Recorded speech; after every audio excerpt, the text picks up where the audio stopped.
All right, gang. The attendance tonight was 18,287. The gate was 11.5 million. UFC now holds the number 1, 2, and 3 highest gate record of all time at the Kaseya Center. Fight of the night was the main event, Volkan Lopez. The performance of the nights went to Paddy Pimblett and Silva. They all won $50,000. Congratulations to them. Taylor? Buddy? I mean, first of all, we'll start with the main event. Incredible performance by both guys. Yeah. But Volkanovski, you know, everyone's talking about his age, his chin. For him to come out and look basically as good as he ever has, give us your thoughts on his performance. Yeah, I thought he looked incredible tonight. I don't ever remember Volk not having a good chin, and he's really not that old. Were you surprised at how many shots, big shots, Diego was able to take and keep coming? Yeah, fascinating thing. Niner, one of the production guys, was telling me during the fight that that Lopez was 5 inches taller, but only had a 1-inch reach advantage or something like that. Because I was surprised that Diego wasn't throwing more jabs and trying to stay on the outside and use his reach advantage a lot more. But you know, it was a good fight. Both guys, you know, dug deep, battled. And obviously, look, whoever wins, wins. But for Volkanovski to win and become champion again, we remember how active he was when he first held the belt. For you personally, is it just cool that you know you have a guy who you can rely on anytime you need a champion to step up and fight? Yeah, I mean, we don't have that many problems with guys. But there's no doubt about it that Volkanovski was one of the best ever. I mean, the guys like him and Pereira, and you know, they're always ready to fight and always willing to step in and do whatever it takes. Paddy Pimblett, what a performance. You know, pretty much every question you could ask about that guy now answered. You know, he beat one of the best in the division in Michael Chandler. Give us your thoughts on his performance. What do we do with Chandler now and everything about that fight? Yeah, people keep counting him out, but he keeps looking better and better and better every time he shows up. Yeah, Paddy Pimblett showed tonight that he is the real deal. Beating Michael Chandler and beating him the way that he did, I don't know how you can doubt the kid anymore. It would seem likely that next fight out, he's going to get a big name opponent, right? And probably that would be the one that put him into title contention. Well, tonight was a pretty big name opponent too. But yeah, he's in that spot now where he's going to be fighting top guys. Yeah. I wanted to ask you one more question outside of tonight. It seems like the GFL is maybe dead on arrival. They were unable to put on their first events. I don't know about your thoughts about them, but do you ever look at the business of MMA, and is it a bit of a concern to you that sometimes these promotions are not able to give fighters a place to go after they're done in the UFC, or give them a place to go instead of the UFC? Does it concern you that the business of MMA suffers without these other promotions doing well? Yeah, I don't know enough about the GFL to really speak on it, but this is, yeah, it's a lot harder than it looks. It's a lot harder than it looks. I don't know what else to say about that. I don't know enough about it. Yeah. So do you, when these new promotions pop up, say they're changing the game, say they're going to do all this new stuff and pay the fighters more and all that, we saw it with Triller, we now see it with the GFL, it seems to happen fairly regularly. Do you just not even pay any attention to it at this point? None. That's why I don't know a lot about it. Literally none. I don't look at, obviously anywhere where these guys can go and make money either on their way up or on their way down is a great thing. But I don't even pay attention to any of that stuff anymore. Daniel, right here. I guess there's a video of Paddy and Colby Covington getting into a... Yeah, I just heard that on the way in here. You don't know any of what that was all about? It happens all the time back here, though. Pretty great performance from Yair Rodriguez. Some people online think maybe Pitbull just kind of froze under the UFC lights, especially in that first round. I don't really think he threw anything. So what did you make of that fight as a whole? Yeah, I thought it was a good fight. And there's no doubt about it. I mean, you guys have heard me talk about it for years. The jitters, no matter where you've been or what you've done, you think you're going to come here and it's going to be the same, and it's not. I'm not sure if that happened to him tonight. You'd have to ask him, but I thought it was a good fight. Pretty big star-making performance from John Silva. He even said that he thought he was carrying the promotion for this entire card throughout the week, had some of the biggest reactions. I'm curious what you made of his performance against Bryce Mitchell. Yeah, I expected a lot from that fight. I'll tell you what I'll say about Bryce Mitchell. You know what happened, and you know, he's a grown man. He stood his ground, came out and faced the media several times, came in here and fought, and you know, I'm sure a lot of moments he's had leading up to this fight, including tonight in the cage, he felt like his back was against the wall, and he stood up like a man, and he fought and did his thing. Jean Silva was back here, and he asked me to ask you this. His goal is to get married to his partner in a church, and he offered to make you the best man at his wedding if you would pay for the wedding singer. Well, wait a minute. So he wants to marry his partner In a church. in a church. And he offered to make you I'm the best man if I pay for it. pay for the wedding singer. Apparently, there's some Brazilian singer he wants that is out of his price range. He asked me to pass the message along. I'm going to need more information on this, but I'm probably in. There was a couple strange stoppages on the prelims for two different reasons. Obviously, the Dan Ige, Sean Woodson, and then the Darren Elkins, Julian Erosa fight. I'm curious if you saw those two. I didn't see that one. I saw the end when they were, when Elkins was getting up and they were, my room was madness tonight. But I agreed that the Ige fight was stopped too soon. Amanda Nunes made big waves saying that she wanted to come back. She did a scrum backstage, apparently saying she does want the winner of Kayla Harrison and Juliana Pena. I'm curious, did she tell you this ahead of time before? No, at the press conference when I pointed to her, she said yes. Obviously, Aaron Pico, big signing. You've been talking about him for a long time. What are your plans with him? Because he thought he was going to fight Movzar. I guess he's not fighting Movzar, and he wants a big name, obviously. But I guess what are your plans with Aaron Pico? Yeah, we're working on him. I mean, the last couple of years, we brought in some new guys, Pitbull tonight, and I know that the guys have been really excited about him. They've been really excited to get him in here, we'll probably figure that out on Tuesday. Dana right here. Yep. I believe the ESPN negotiation window ends Tuesday, right? Right. So just curious, as we go into that and you're like surveying the options and anything, like what kind of mindset are you taking into that and like how to level up the product, right? Because that's always been the case with every new TV deal. Is it more events, less events, different types of things? Is there any insights you can share? No, it's a great question. I mean, when the window opens, we'll obviously start, talking to lots of different people, and we'll see what the options are out there. We've said this every time. There could be a time when we end up on several different networks like sports, like all other sports do. I like ESPN, and I've said it many times. We had a bit of a rocky start, which is normal in any relationship, but we're in a great place with ESPN. Whether we re-sign with them or do not, I have nothing but great things to say about my time at ESPN. And when you think ahead, do you want to stick to the same schedule format, 43 events a year? I don't know. It depends on what ESPN or wherever else we go is looking for.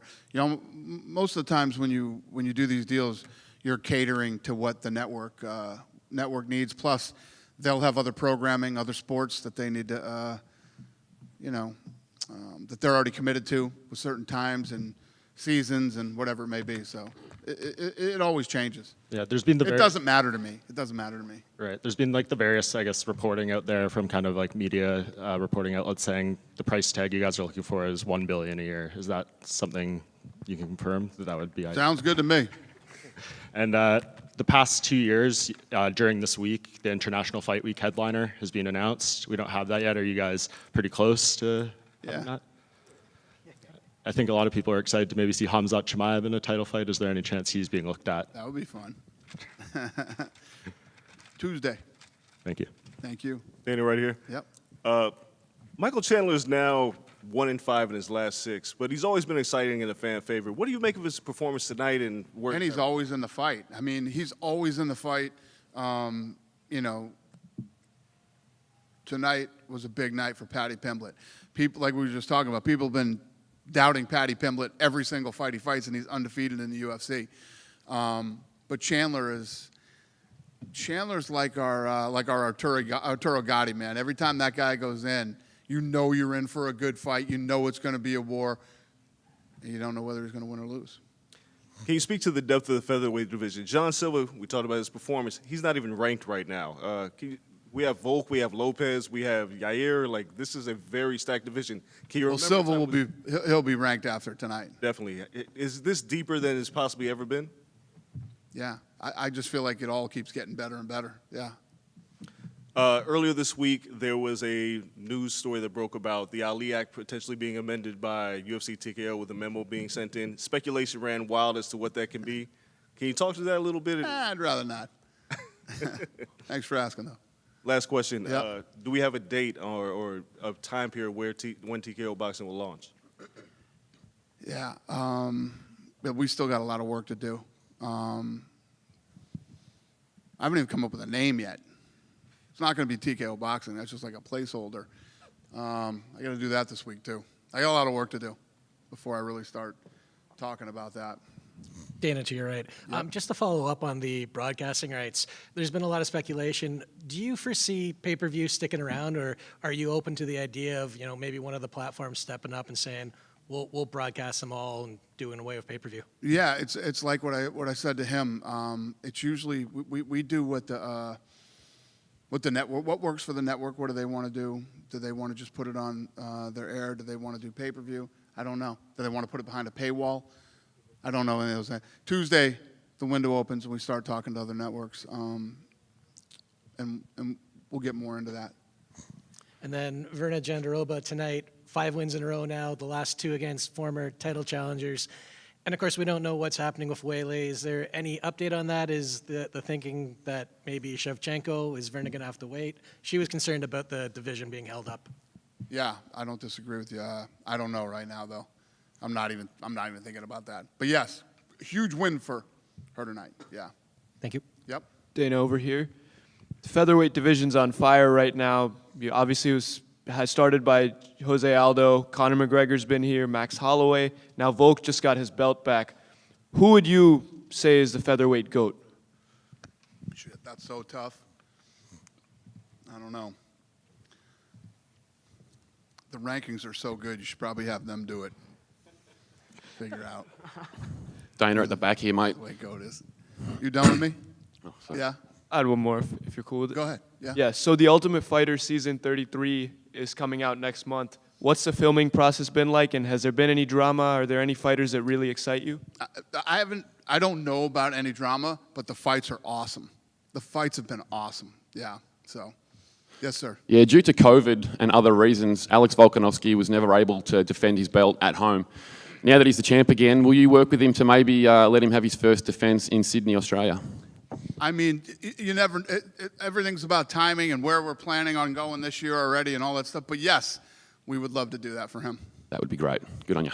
Thank you, sir. Dana, right here. Yep. You just mentioned the rankings and John Silva. Any update on when the new meta rankings will be out? We're working on it. No.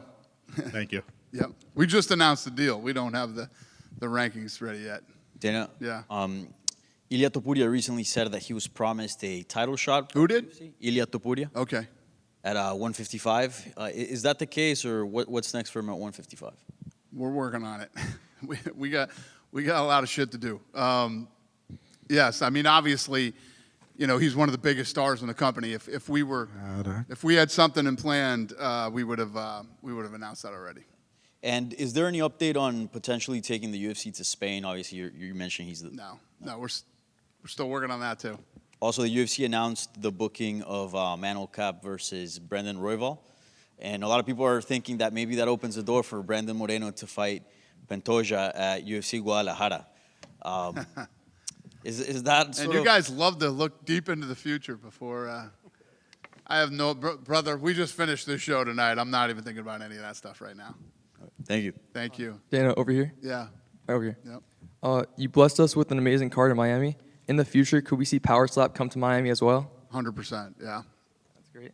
Sooner than later. Yeah? Yeah. All right. Hey, Dana. I have one more question. Yep. Oh, I'm sorry. How do you feel about the Miami crowd and energy tonight? Did you feel it met the UFC standard? Did what? I said, how do you feel about the Miami crowd and energy tonight? Incredible. And what was the rest of the question? Did it meet the UFC standard? Did it meet the UFC? Oh, standard? you shitting me? It was insane in here tonight. Yeah, it was incredible. And again, I say this every time that I come here now. It's like Miami has turned into this incredible international destination. I didn't love Miami as much as everybody else did 15 years ago, 17 years ago, whatever, when we first came. Now, this city is off the charts. I mean, everywhere you go, it's buzzing. The restaurants are incredible. The shopping, it's just, this place has really turned into an incredible city over the last several years. And now we're 1, 2, and 3 here all time at the Kaseya Center, and the crowd, the fans, everybody. I mean, this is a place now, when we put on a fight here, we make sure that we build, a badass card, and people come from everywhere to Miami now to spend the weekend here. Yeah. Thank you. Can't say it enough. Hey, Dan, Go ahead, sir. I'm from Brazil. There's what's the plan for Brazil this year with pay-per-views? Yeah, we've been talking about, we're working on Brazil right now. We will be in Brazil, and we'll figure this thing out. And how's Fight Pass Brazil going? Because I was a big supporter of it. I thought it was awesome to be able to measure our fighters when they fight, how many subscriptions you get and all that stuff. Is it something you guys gonna keep? Is it? Yeah. Yes, absolutely. I mean, that's where we're on TV in Brazil. So yeah, we're gonna keep on doing it. Yes. Last one. And thank you. Any plans for Power Slap in Brazil? Yeah. Listen, I'm taking Power Slap everywhere too. It's gonna go everywhere. I'm sure they'll love it. Thank you. Thank you, sir. Hey, Dana over here. Yep. So you were mentioning Miami, and like 3 years in a row, it's just been outstanding here. And you've had President Trump here, and even the cabinet here tonight, some of his cabinet. Just what was that like? And just did it make it a little more challenging having him and the cabinet here, because it was a different situation from last year and the year before? Well, when he first started coming, it made it challenging because we had never done it before. Now it's a piece of cake. We work well together with Secret Service and law enforcement, and it goes pretty smooth. Other than some roads being shut down when people are trying to get here, but other than that, it's been very smooth. They're easy to work with, and he's such a huge fight fan. He loves coming to the fight, so it's fun. I like when he comes. And lastly, for me, just what has it been like? UFC has just been killing it. WWE is killing it. What's it been like with this TKO group merger with you guys, and just everything's just going great right now? Well, thank you, sir. Yeah, I agree with you. Everything is good right now, and yeah, it's been fun. We've been busy as hell. I've been home like 22 days since Christmas, but it's been good, really good. Thank you. Thank you, sir. Dana. Hello, Dana, right here. Hi. I've got only one question. Yep. You guys have been bringing the UFC in Paris 3 years in a row. Every single time you came, the crowd went crazy, maybe as the best in the world. Is it still the plan to come in September as you used to? I think so. Yeah, you know what's crazy? I haven't been to Paris yet for a fight. I haven't made one of those fights, but he tells me it's amazing, and he's like, you have to come to the next Paris show. So the answer is yes, sir. We will be there this year. Thank you. All right. Anybody else? Yeah, Dana. With a fight night coming up in Azerbaijan in June, how are you handling some of the recent risks that are coming up there with some war threats with Armenia? And could this affect fighter safety and event logistics? I don't think so. Obviously, if there was anything that was incredibly dangerous, we wouldn't do it. But if that had to be rebooked, could we rebook it for Boston? I'm not even thinking about rebooking. Could we rebook it for Boston? Yeah, we're gonna be going to Baku. We're doing it, and yeah, hopefully we can get to Boston this year too. I'll be there for the playoffs. Any other questions? Done? Good night, everybody. Thank you.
What's up, guys?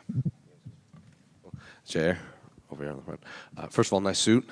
Congratulations on the victory. I'm curious, did you see, is this fight play out the way you expected? Because I think even the broadcast team was a little caught off guard by how it seemed tentative that Pitbull was, and then he started to pick it up later. But it seems like maybe the bright lights got to him in the first round, and then in later rounds he started to pick it up.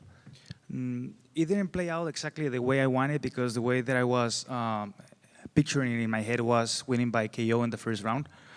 You guys saw one head kick that I really completely landed. I think I didn't got him like with full power, because he was like way too short distance from me, so I couldn't really develop the full power of the kick. But I was practicing on that kick a lot, and it was landing on everybody and on the gym. And I was able to land it here, but unfortunately I wasn't able to come out with the KO as I wanted. But we still were able to come out with a nice win. And obviously in all of your fights, it's very kick heavy, but this fight in particular, it seems like almost every strike you threw was that high kicking or a kick to the body. Was this the game plan, to just rely heavily on those kicks, or during the fight you just realized like he doesn't really have anything for this, I'm going to keep using this? He was really calm and collected there. He wanted me to do the mistake first, and my coach did the job of keep on reminding me to not do the mistake. He wanted me to go in first, you know, so he wanted to drag me in so he could attack me over the top. He wanted to attack me over the top of my jab, and he wanted to land that heavy right hand. He wasn't able to do that because I was able to completely stay in my distance. I saw you bow to him at the end of the fight once the last bell rang, and then you guys hugged and spoke for a little bit. What did you guys tell each other? You know, I always respect my opponent, so I told him, hey man, I think you have a really bright future on the UFC. I respect you, you're a warrior. God bless you, and I wish you nothing but the best. And at media day, you made it known you made a lot of changes in your life for this camp. You said you were taking this camp very seriously. So like physically, how did you feel in there? And just did you feel you performed at your, like how you should have been performing all these years? Wow, bro. Like, honestly, I feel way better than ever before, you know. Actually, if you like, you have to go and look at my resume. The UFC has a tendency of like always putting me to fight in like high elevation places. Denver, Salt Lake City, Mexico, and you know, main events. So this one being a three-round fight in sea level, wow, this was a gift. Obviously, you said you were promised maybe a title shot. You wanted that in Guadalajara. How confident are you that you can get Volkanovski to go to Mexico to fight you? Brother, Volkanovski has fight like all over around the world. He hasn't fight in Mexico. Guadalajara is no super high elevation. I think it makes sense for the UFC to bring a huge event, a numbered event in Guadalajara. And I think Volkanovski will be able to like run it back with me. I think he will be happy to do that. What did you make of the main event between Volkanovski and Diego?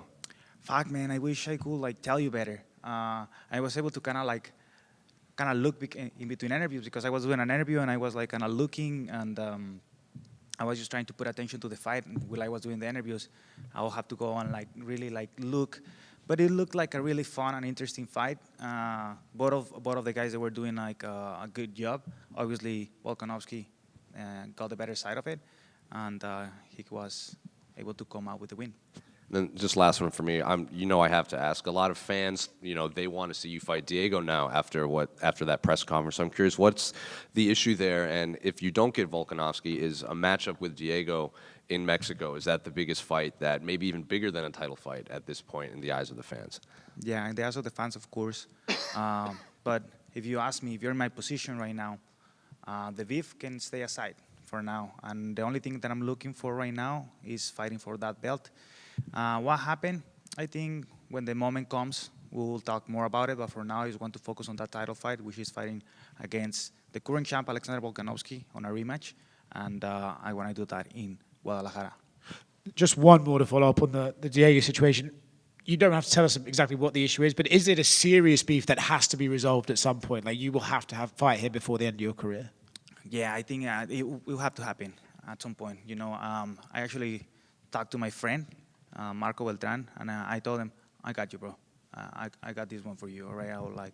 I'll make sure at some point, whenever I have the chance to fight him, I'll make sure I got it for you. You know, I didn't want to do, as you guys seen, like we were able to like take pictures together. I was able to play it cool for as long as I could keep it cool, you know. But the guy was trying to be disrespectful in the press conference, you know, like trying to like, oh, how many losses does he have, you know, and like kind of like attacking me like that. I was like, you know what, that's it, you know, I'm not able to fucking take it anymore. Jade, just a quick one over here. If you don't mind, what exactly happened between you and Diego Lopez? Like, why is there an issue between the two, and how is Marco? I know Marco and him fought in Mexico, but is there something more to that? Yeah, there is more to that, 100%. But I think the proper person to tell you that is Marco Beltran. So I think he's able to give you all the details about that issue, and I think that's the right person to give you the.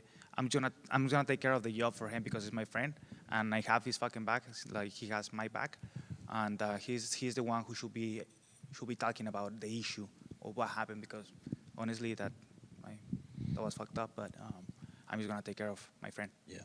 And since you're campaigning for a title shot and Volkanovski won the belt, I guess how much differently would a fight look now compared then to the one that we first saw with you and Volkanovski? Completely different. I'm a completely different person right now. It looks like Volk is too. You know, he was actually mentioning that he stopped drinking, he stopped doing like bad things, and you know, and I'm happy to fight that version of Volk as well, because I feel like a better version of myself right now. And I think I could beat him. Yeah. And how are you gonna celebrate tonight? This victory? You're in Miami, looking like Tony Montana right now. I just like literally want to go and hug my mom and my dad, my brother and sister, and my family, my friends that are here. I'm not drinking no more, so probably go and eat like a couple of good pizzas, hug everybody, and you know, just enjoy that way. Thank you. Thank you.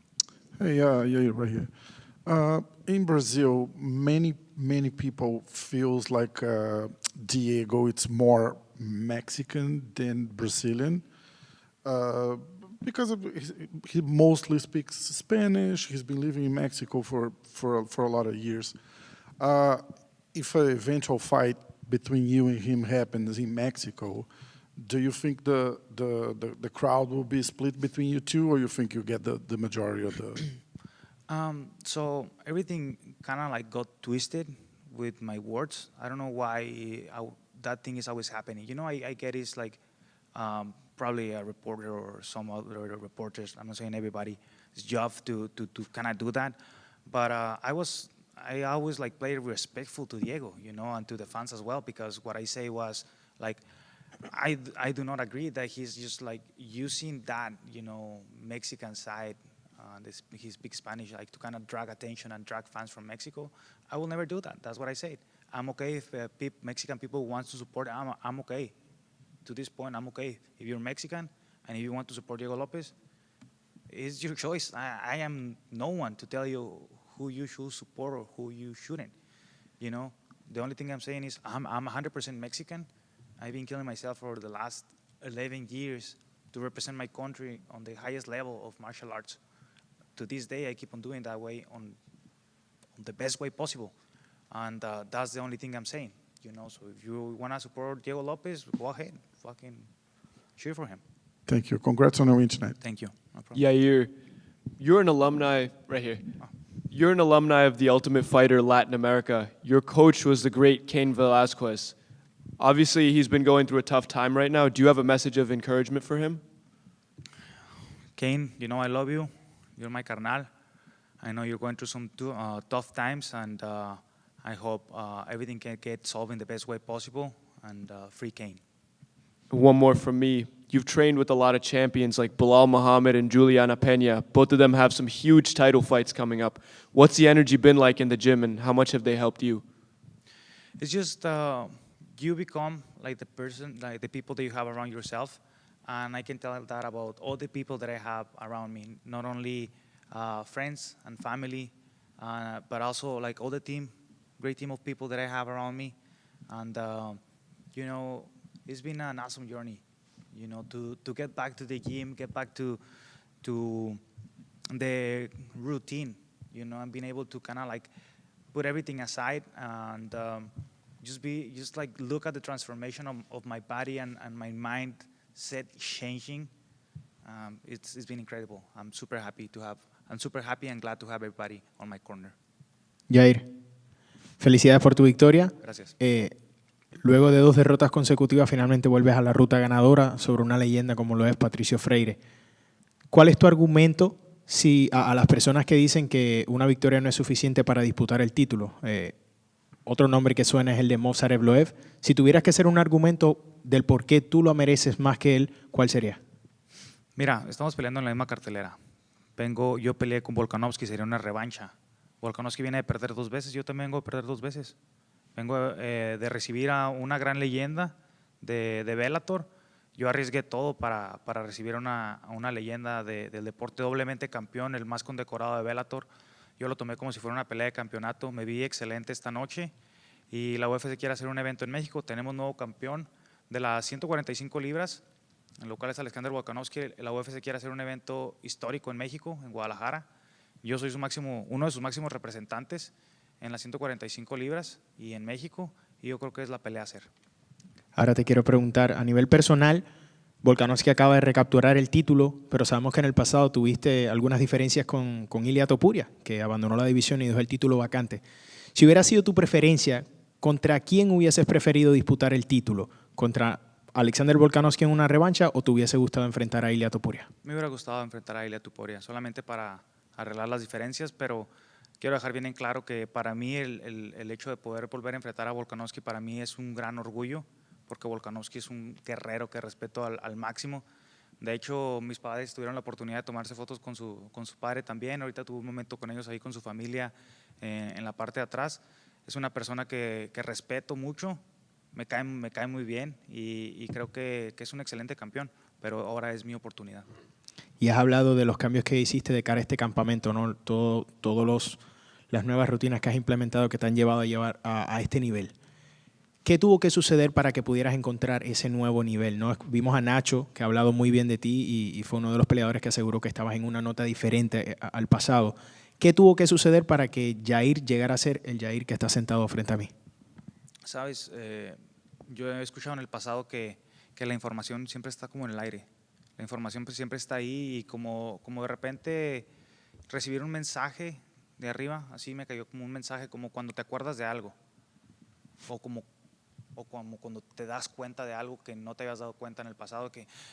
Entonces, de repente fue un momento para mí así de pero pues, ¿qué estoy haciendo? O sea, si soy un atleta profesional, si me quiero dedicar a esto, los últimos años que me quedan de carrera, pues tengo que hacer una gran diferencia, tengo que marcar una diferencia de entre el antes y el ahora, y eso es lo que me he estado enfocando en hacer, en marcar una gran diferencia en cuanto a mis hábitos alimenticios, en cuanto a mi entrenamiento, mi salud mental, en cuanto a todo. He estado haciendo todo lo necesario para llegar de la mejor manera, preparado posible. Confío en mi equipo de trabajo, confío en la gente que está alrededor mía y estoy 100% seguro de que me voy a convertir en campeón del mundo en este año. Felicidades. Gracias. Yeah, you're over here. Over here. All right. One sec. What part of your game are you most focused on? What part of your game are you most focused on sharpening as you look to become champion? I think everything, but I still see some like deficiencies on my wrestling, not because of my coach and also my jiu-jitsu, not because of my coach, obviously, because they're there putting the time, but I'm still working on it. And I have to put more time and more time and more time on it. It's not like that it is not there. It is there, but I've been working for so many years into getting better.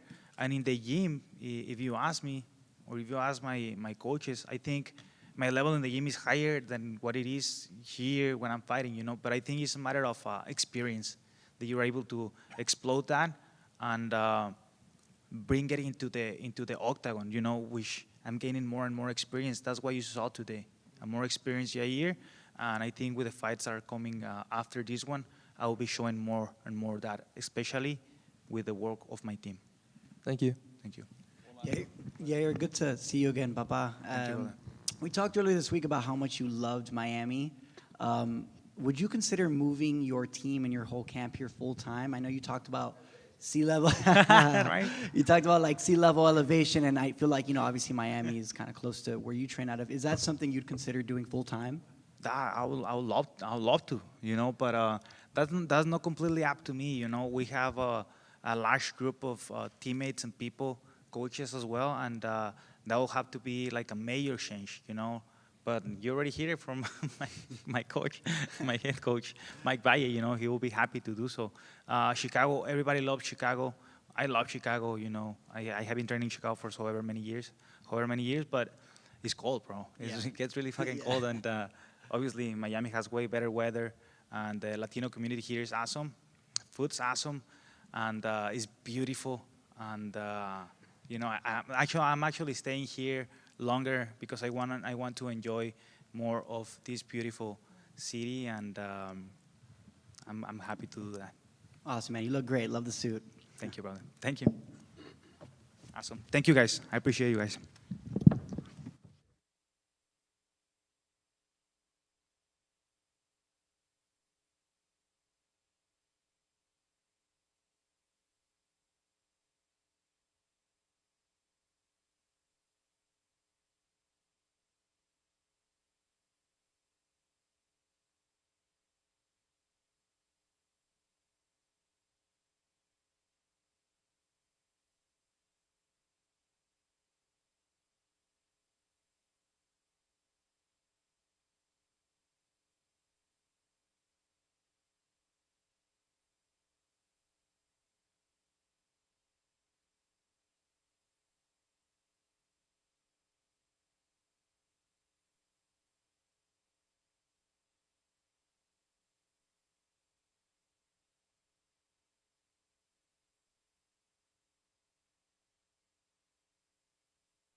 Paddy, I think, look, there are people picking you to win this fight, but I don't know if anyone picked you to win it as decisively as you ended up doing so.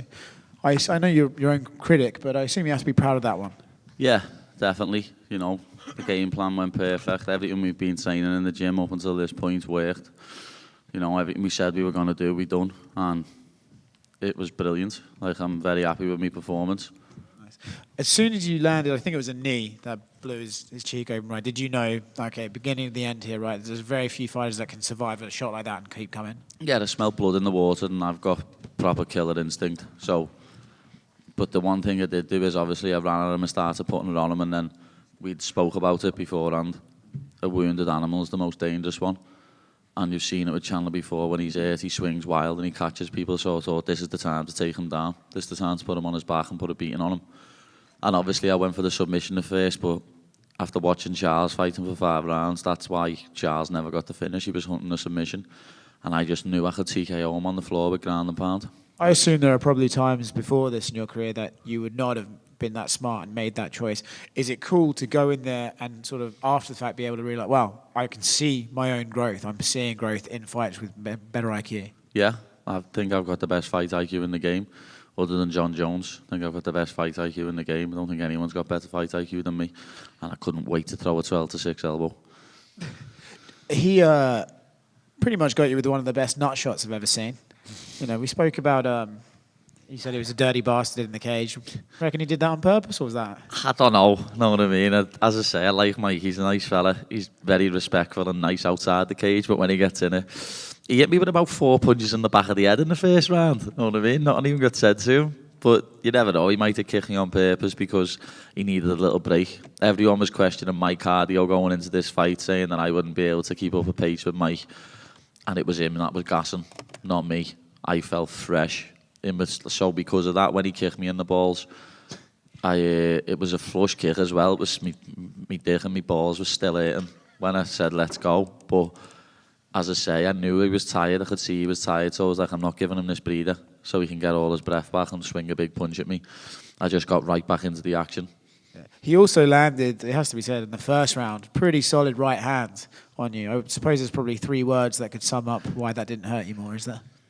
Scousers don't get knocked out, lad, you know that. But, laddie, I think the calf kick I hit him with when he hit me with the right hand hurt him more than the right hand hit me. And we said this beforehand, he's going to hit me, you know what I mean? But in a fight, he's going to get me at one point. But my chin's never been cracked and it's never going to. It's not going to happen. Like, it's just not. People can laugh at me all they want when I say I won't get knocked out, but I won't. He wasn't the only fight you nearly got into tonight, though. We saw a video of you backstage with Colby Covington. Mr. Irrelevant, trying to stay relevant. The fucking whopper. Yeah, what was that about? Just come over, starting to chat shit, didn't he, lad? Because he seen there was a camera. Come over and started to say, oh, you fight scrubs. Like, lad, he said something about Chandler being 2-4 or something. Isn't he 2-4 in his last 6? Something like that. He's an absolute bum, lad.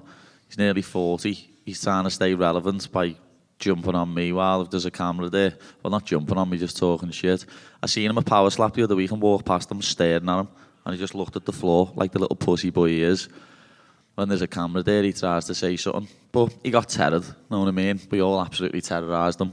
Got told to leg it. Tried to keep shouting. Got told to button his shirt up the fucking wall. Paddy Ray. You know, when Michael, his stance is so heavy on his feet because he likes to explode in that straight line, and you seem to really compromise him early in that first round with those leg kicks. So you said, you know, Charles put the game plan out there, basically the perfect game plan. So was that the game plan, to just kind of kick his legs out from under him and tire him out? It was part of the game plan, yeah, but at the same time, we said, don't want to kick too much because of what happened in the first round when I kicked him and he hit me with the right hand. So that's why I was pumping my jab out loads, using my jab, trying to use a lot of feints to get inside and catch him. Like, he didn't really get near me at all on the feet. Everyone was saying I'm going to get knocked out on the feet, and he nearly got knocked out on the feet, know what I mean? So, yeah, I'm very happy with the performance. I've done so many things in that fight, what we worked on in fight camp, and like stuff that I've done with Paul, Ellis, Adam, and my boxing coach Chris, all that sort of stuff. All the cardio work that I've done with my S&C coach Paul Reed come into play, because as I was saying before, I didn't feel tired one bit there, and Chandler was blowing out of his ass. So, like, I don't think I could have put on a much better performance, to be honest. Dana was here, and we asked him, you know, does Paddy get one more fight and then he's a title contender? And Dana said, well, this was a big win, so he could be a title contender right now. You named a few guys that you would want to fight. You also said you wouldn't mind fighting Charles Oliveira in Abu Dhabi. So is that the plan, one more fight, title shot for you? I hope so. You know what I mean? I do. I want to be a world champion. I've always said that I am going to be a world champion. And beating a former champion like Charles Oliveira, who had 2 title defences, he gets called the best submission artist the UFC's ever seen. So I'd love to go up against that, because I think I've got better submissions than Charles Oliveira. Last one for me. 1 year from now, do you think you have the UFC title? I fucking hope so. 2026, lad. I want that belt wrapped around my waist. Paddy, you here. When you see yourself fighting for the belt, which is obviously in the near future, who do you think you'll be fighting? Is it going to be Islam Makhachev? I don't know. That's what I mean. I've seen stuff where Islam's saying he might retire after a little defence or two, or if JDM beats Bilal, he'll move up and fight for the welterweight belt. So I have no idea. Obviously you train to fight the best, so I'm training at the minute to fight Islam Makhachev, but he mightn't even be the champion by the time I get there. So we're just gonna have to see what happens. You've got to let it all play out, haven't you? And whoever's in front of me, that's who I fight. Whoever the UFC send me a contract with their name on, that's who I fight. And that'll be whoever I fight next. Whoever the UFC send me a contract with their name on. I'll never turn a fight down.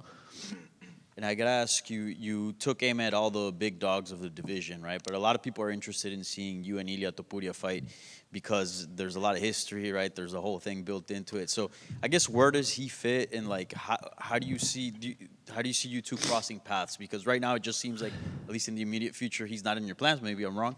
But I guess where does he fit in this whole picture? To be honest, I forgot about him. I forgot all about him. Or I would have mentioned him in the cage. You know what I mean? I don't call him hand sanitizer boy anymore. He's now El Chorizo. But as I say, I literally forgot all about him. That's how relevant he is. I'm ranked higher than he is at lightweight. So, you know, I'd love to welcome him to 155. But apparently he's sitting out and waiting for the title shot. But, you know, that what I've just done to Chandler's after blueprint to beating him. He's even more of a midget than Chandler is. Like, I'll do the exact same thing to Ilia than what I've done to Chandler. But as I say, anyone can get it. All the names I mentioned. And even McGregor putting money on Chandler to win, lad. Like, the Irish Scouse connection, lad, he's meant to back me. And he never. So, if he wants it, he'll get muftied as well. That surprised you? Yeah, I didn't think he'd go against me. Like, to be honest, I thought he'd back me, lad. Not back Chandler. But one of them, innit? Thank you. Paddy over here.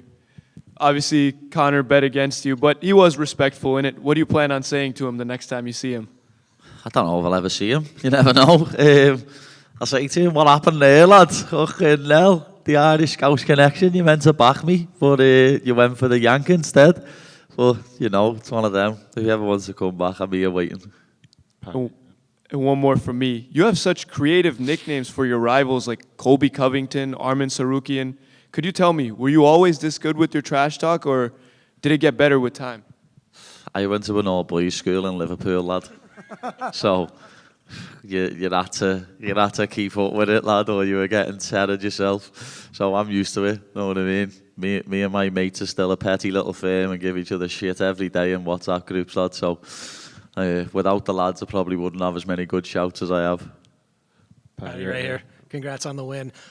You know, you always say that when you win, they move the goalposts, but given how dominant this performance was and how thoroughly you beat Chandler, and like you said, in the cardio, physically, everywhere, do you think this is the performance that's going to silence some of those critics? Probably not, lad. You know what I mean? Every fight I have, the goalposts get moved. It's one of them. I'm used to it. I said it before the fight. Once I beat him, people will be like, oh, he was 2-4 in the UFC, he's washed, he's 38. So they'll probably say the same, but I don't give a flying fuck. I'm going to be ranked 7 on Monday, so suck a dick. And then, you know, the cardio stood out. Is Fat Paddy gone for good? I'd rather be fat and happy than ripped all the time like Michael Chandler, like, you know what I mean? Well, it didn't pay off dividends for him there. Respect to Mike and that for staying in shape all year round, but I'd rather be chubby for a few months, lad, and then not get my head punched in than be ripped all year round. I guess going off that, Paddy, I know like you got the twins and stuff, and I'm sure after a long camp you want to relax. But given all these possible big fights, do you need to keep yourself ready in case like a big time offer comes through, or are you pushing that timeline till October as you had mentioned previously? Yeah, no, it's my baby's birthday. The twins' birthday's on Thursday. I'm going on holiday on Friday to celebrate. So yeah, I'm not fighting in the next couple of months. I'll still be training every day like I always do. Even when I get fat, I train every day. You know what I mean? That's why I get so much better in these little times off what I have. That's why I've looked so much better since the Bobby Green fight, so much better since the Tony Ferguson fight, because I'm never out the gym. You know what I mean? Whether I put a couple of pounds on, I'm still never out the gym. People underestimate me for that reason. They think, oh, he gets fat so he doesn't train. No, I just eat loads of food and still train. You know what I mean? But as I say, I'm going on holiday. I'm going to enjoy my time with my kids. It's my wife's birthday next month. Liverpool are going to win the league.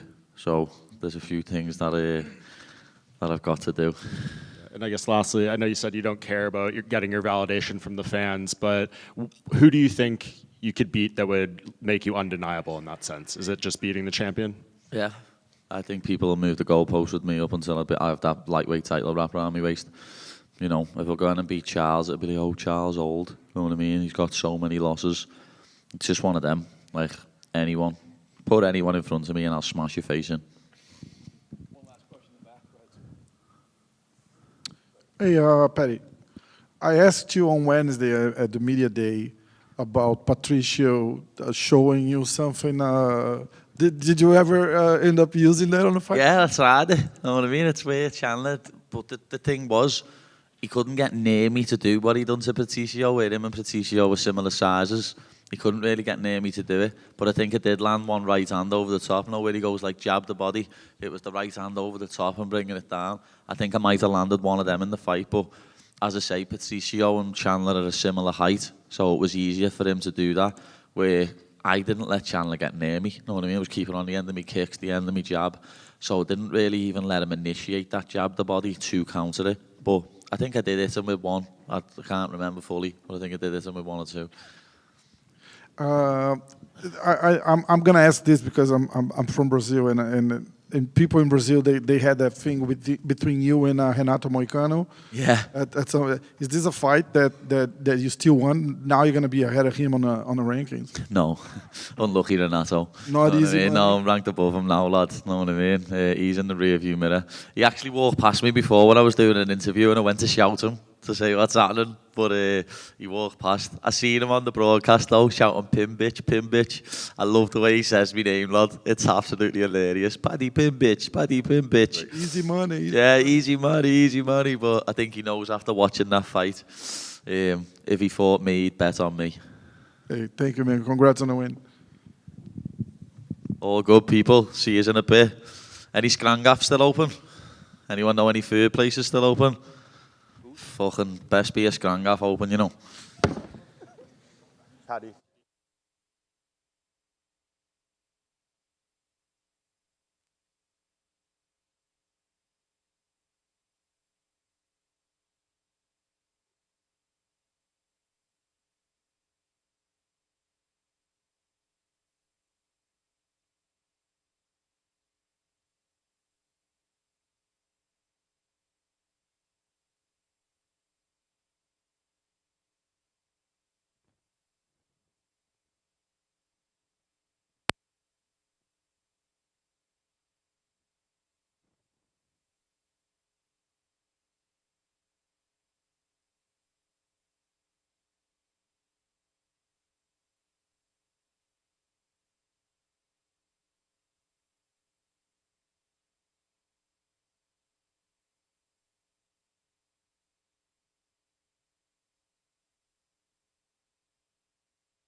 Hey, yeah. Well, Alex, great fight. You know, you had a long time out of the cage and you want to be active. So to go in there, have the performance you did, how happy are you feeling right now? Yeah, man, hasn't properly settled in yet, to be quite honest. I'm looking forward to watching back the fight. I got to just go through the phone and, you know, obviously fight of the night. Everyone's pretty impressed with it. So like I felt like I could have done more out there. So I'm always my hardest critic, but everyone seems to be pretty happy. So I'll watch back and properly soak it up. But it's pretty cool, man. You know, to come back and yeah, it's pretty crazy, really. So it just hasn't properly set in yet. You know, having been out of the cage for a little bit of time, not even that long, but to be out for a long time for you, you know, what's the emotions going back in there, right? Coming off 2 losses, you know, you're going in there, there's always questions about you. As you're making the walk into the cage, is there even a doubt or confidence? Or are you going in there being like, oh, no, it's time to remind myself? Do you take a few minutes to get ready? What's going through your mind in there? Yeah, no, look, just got a job to do. You know, even though I'm coming off the 2 losses, I didn't really care about that, going over there and just remembering what we want to do, you know, what he's going to want to do, and just stick to it. Just remember a couple of the things that we worked on. That was going through my head. You know, while I was in there, I felt like he was there to be hit. Like, you know, I mean, I could have done a lot more. I could have done more, but I just wouldn't pull the trigger as much as I'd like, even though there was shots where I could just, you know, stick out a jab and it was right there. You know, I could have done probably a lot more. So I'm my hardest critic. I'll watch it back, and then we'll see. But I mean, obviously, you know, everyone going to count you out. You know, is he done? You know, obviously I took some shots as well, so I didn't go lights out. So that's good. You know, a lot of people probably thinking that's what would have happened. So I guess I'm glad I got to feel that and bounce back from a bit of adversity. Yeah. You say you could have done more. You did hit him a lot with big shots as well. Were you surprised? Because he's a little bit... I know I must have, because my hands bloody hurt. So, yeah, must have landed some big shots. Were you surprised he was able to take some of those? Yeah, I mean, even that first round, had the ground and pound, I was like, oh, no, man, this is where I can get the finish. But he did a great job to stop the takedowns in the later rounds. But, yeah, I just had to stay disciplined, you know what I mean? As soon as I'll do a couple of mistakes, he was able to capitalise on it, you know. But when I stayed disciplined, I could make him miss and, you know, tee off on him, you know, land some nice clean jabs and land some clean stuff. But, yeah, just had to stay disciplined in there. And you mentioned, look, he capitalised on some mistakes. I think he dropped you in the end of the second round. Mm-hmm. Proper buzzed, a little off balance. What were we feeling in there? I can't remember which one it was that I just got me in the eye and I lost complete vision. That was fourth, the one. Yeah, I couldn't see nothing. So that was a fourth. The other one, yeah, went down. I felt like, you know, I was there, like I knew what was going on. But I mean, obviously, I went down. So, yeah, must have, you know, got me at least a little bit rocked, I guess. Off balance, I don't know. Well, like I said, I'll watch it back. I felt fine, but I mean, I'll watch it back. And then last, you know, you've obviously, we spoke about it before the fight, and I'm sure it's going to keep coming up, but you've achieved so much, you've beaten so many legends of the sport already, but to become a 2-time undisputed featherweight champion, you said this would be the biggest achievement of your career. Now you sit up there, you said it hasn't soaked in, but to actually sit there and be like, wow, you know, I am champion of the world again. How do you feel? Yeah, good. I mean, it was funny. Before I went out, I was saying, like, I promised, you know, I'd do my walk around the mat while I'm warming up. And I always say, you know, there's no way that they're taking this away from my family. This is what I'd say, like, you know, when I had the belt. And I'm like, and I sort of said that at the start today, like while I was walking around. I was like, I promised my girls I'll bring the belt back. And then I'm like, it's not about bringing the belt back. Like I even said it in there. I go, well, it's not about bringing the belt back. It's about overcoming this adversity, you know, these 2 losses, the break I had. You know, a lot of people are going to think I'm done. You know, 36 years old. That is more important. You know, me, you know, showing my kids, you know, what you could be capable of when people are counting you out. And I said to you all week, everyone has every right to count me out. You know, coming off 2 losses, big break, 36 years old, young, hungry, dangerous guy. And I told you, like, hey, I'm the guy to, you know, you can definitely think that. You have every right until I change your mind. Hopefully I changed your mind. And, yeah, I think there's more of a message in all of that than just taking the belt back to the family. Alex, over here. You know, you talked about the amount of damage that Diego could take, but, you know, Dan Ige said that he's never faced anyone that hits as hard as Diego, that the power just felt different. For featherweight, it was more of like a thudding power. So when you were in there, like we can see a little bit on your face, but like how did the power? More than a little bit, yeah. I guess so. I mean, he puts it all in, right? He really commits to his shots. That's why, you can land on him too, you can capitalize on that. But if he lands on you, he's, you know what I mean, when someone holds a pad and be like, yeah, just give it a crack, like he's doing that every time he's swinging. So it's going to hurt, right? He's going to have some weight behind it.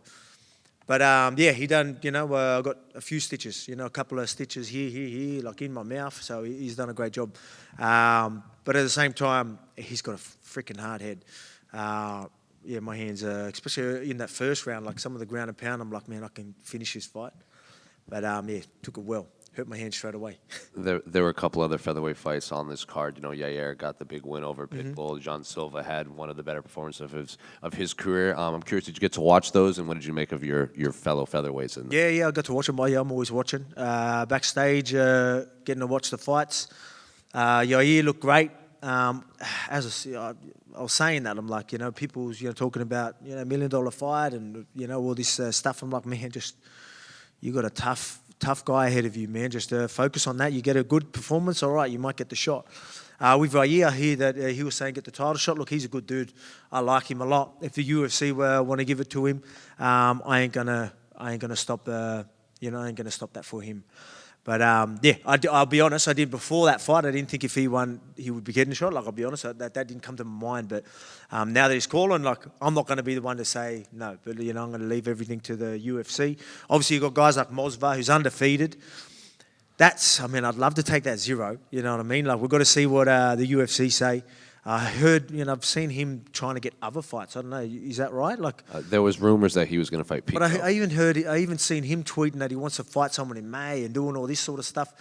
So maybe he's had the chats and they want him to have one more fight. I don't know. So I don't know that situation, but I'll see how things are. I'd love to say, I told you I want to get straight back in there. I still do. But I'm going to have to maybe look at a couple of things. Yair seems to think you would go to Mexico to fight him in that big Guadalajara show in September. Is that something you'd be willing to do? September. I mean, if everything's good, I'd probably like to go soon, quicker than that, to be honest. That's probably the second fight. So maybe it can be, if I'm good, maybe I get the fight, maybe July or September. Oh, yeah, we can maybe fit it in. Mosva, you know what I mean? Like, you take if they want to do that, if they want to quickly go and I feel good, maybe quick turnaround with Mosva if I don't have busted hands. We'll see. Like I said, that was my plans. Bang, bang, bang, bang. But I didn't expect to get hit this much. So credit to fucking Diego. You went viral on the internet for your reaction to the press conference when Diego and Yair were going. It's kind of zoomed in on your face. You looked obviously very confused. I'm curious, how much did that catch you off guard? Because now fans seem to think that that's the fight that should play out in Mexico. That's a good fight. It caught me by surprise because they've trained together. I don't know if he was helping Yair in the fight for me. He was in camp. They were in each other's camp. So, and then you've seen some of the footage. Someone beat somebody up with 10 guys or something like that. So there's a bit of history there. So that caught me by surprise. At the start, I'm like, didn't really think too much of it and just chilling, laughing because they were pretty far apart. Then their second altercation or their second argument, they were like right there, and I'm like, I need a fight this weekend, you know what I mean? I need someone in front of me so I can win that belt and bring it home. So I started making sure I might have to go and stop this fight, you know what I mean? Because they started getting close and they were both, look pretty heated. So, I don't really know what was going on there. Alex, right here. I know it's been talked about many times over the years, like the featherweight GOAT discussion and where you fit in. I know you've kind of always deferred it to other people to talk about that, but with this win tonight, you now trailed Jose Aldo by just one title fight victory, and for so long that record felt unattainable, right? If you can have the second title reign, get a defense, something he did not do you think that closes the discussion? Again, that's not up to me. I'll just keep doing what I'm doing. I got this new title reign, and put it this way, I'll just make it hard for people to not choose me, I guess. You know what I mean? But so I'll just. It's not me. I'm not going to call for anything. Aldo is an absolute legend. He's done great things. I know I've done great things. I've fought absolute legends. The resume I have is pretty impressive. Same as Aldo's. But I mean, he's obviously had so many defenses. I'd love to get that many. But yeah, having 3 wins over Max and all that is just bloody. That's what's something that I'm like. Do I need so many defenses? I don't know, but I will get the defenses and then we'll see. But again, Aldo, I don't like talking about it because I've got so much respect for Aldo, and I say he's the GOAT because that's the respect I have, and I'll let other people choose who they think. Yeah, fair play. I guess going off that, wanting to be active and everything, we know what your mentality is, right? Is it going to be on the people around you to, I guess, make sure that you execute your career as wisely as possible going forward? Yeah. I mean, look, I'm not going to do anything too crazy. Obviously, the short notice, everyone's going to always get at me for that short notice. I'll do it again. You know what I mean? That's just how it is. A lot of people are going to, carry on, but that's who I am. This guy that challenges himself and, backs himself when, his back's against the wall and he's got, all the odds are stacked against him, I'm going to still try and give it a crack, you know what I mean? And that same guy with that same mindset and mentality turns up in the gym every single fucking day, you know what I mean? So if I'm not going to do that shit, I wouldn't be the champion I am. So I'm okay with that. A lot of people, there's no knock at all on my team for letting me do that. It was my decision. They backed me. And let me do it because they know who I am and what I'm capable of. It didn't turn out, but like I said, that's just, I can be stubborn. Yeah, and just lastly, how much did you miss having that title sitting in front of you? Does it feel right now? I mean, to be honest, it's not about the title. It's not really about the belt. But winning, staying on top, being successful, you know what I mean? Showing this represents a lot more. I'm in the gym busting my ass every day. You're sacrificing so much. What am I doing it for? Obviously, to be the best. This represents that, which is great. But yeah, that just represents everything I've worked hard for, if that sort of makes sense. So I don't look at it as oh yeah, the belt, wow. I mean, it's just going to sit in the closet like the other one, you know what I mean? But what it represents and what I've done is that's special. That's more special to me. What me taking this back to my family, friends. That's what maybe that's why it hasn't properly settled in, because I want to soak it up with my family and friends and everybody back home, because that means more to me. Because when I see all that, that's what really hits for me. This wrapped around me, I don't really give a fuck, to be honest. But I mean, when it's so much more than that. Volko here. I know you're willing to fight anybody, but ideally, what do you want? Is there a month that you'd like to return, and against who? Who do you think makes most sense? In a month? Yeah, I like where your head's at. I mean, I don't think I'm even allowed. I think I've got a bit of suspension now. But like I said, I've got to look at a few things, but I'll get x-rays. I'll have a look straight away. If everything's all good, cuts will heal pretty quick. Give me a couple of weeks and I'll be back at it. I'll still be doing stuff even when I get back home. Like I said, I'm a professional, I'm disciplined. I'll keep working. I'll talk to the UFC and we'll see what happens. And in terms of what's left of your career, is there things that you want to achieve, a certain number of title fights, defending again in your home country? Is there certain things that you have in your bucket list that you'd like to knock off before? I've just thought of the new title reign. So I know there was definitely a few title fight wins there. That's what I've always pictured. So there's I've still got a few more left in me. Yeah. And going into this fight, I don't know if you let your mind go there, but if things didn't go your way, were you ready to walk away, or what would have happened? Did you ever let your mind wander as to what would have been next for you? I guess I just didn't think of it like that. I guess I was just going to wait. If that was to happen, I would have seen where my head was at then. I was just always focusing on this new title reign. Yeah. Alex. And I got that. Yep. Alex, over here.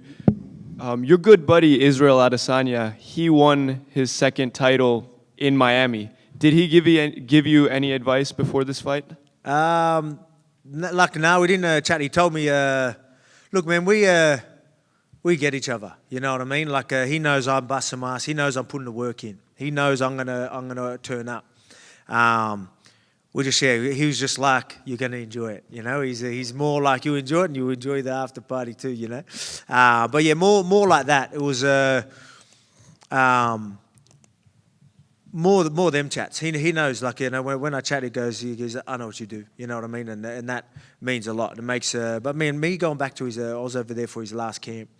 You know, it was unfortunate how that fight went, but mate, that fired me up watching him, the way he was going through camp. You know, and obviously we are, you know, everyone wants to say we're at the back end of our career, and then for him to, you know, smash some of them training sessions like he did, that fired me up. You know, that was at the start of my camp, so I'm like, all right, I'm going to keep that energy rolling, and I did, and yeah, we got a hand raised. So, mate, I didn't get a moment like easy. I mean, fuck, you know what I mean? That was now that's a fucking moment, but I mean, you know, fight of the night here in Miami.